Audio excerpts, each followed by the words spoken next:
每一天，牧师甲你做伙祈祷。今日是11月初1，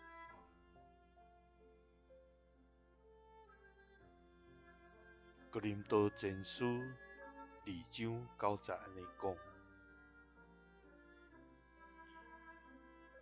上帝为着听伊的人准备的，是目睭毋捌看到，耳孔毋捌听到，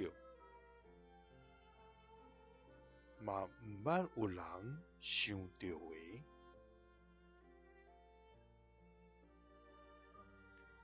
三个来祈祷，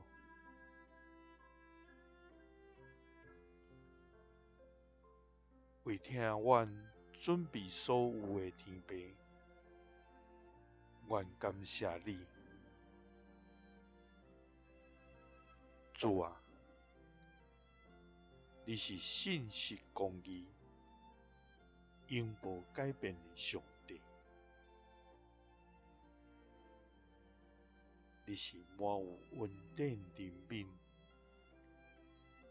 听阮到永远的天父。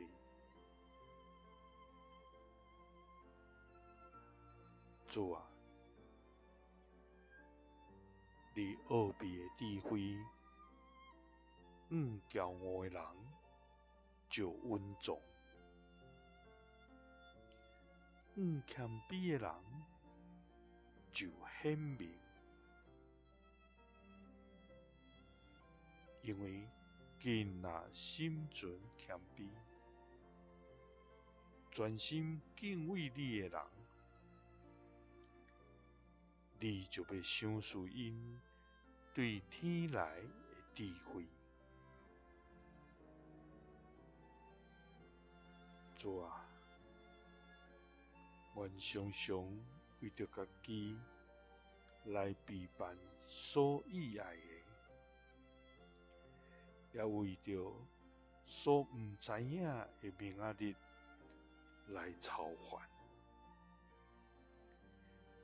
亲像迄无知的财主，为家己积聚财宝，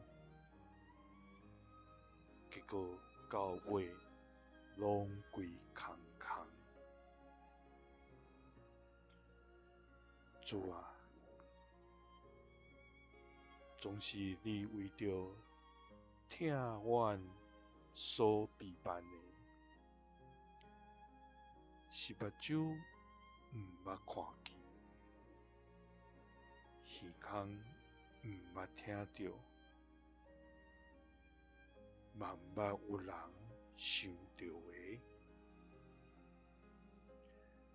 祈祷是奉主耶稣基督的圣名。阿们。耶稣听你，赐你平安。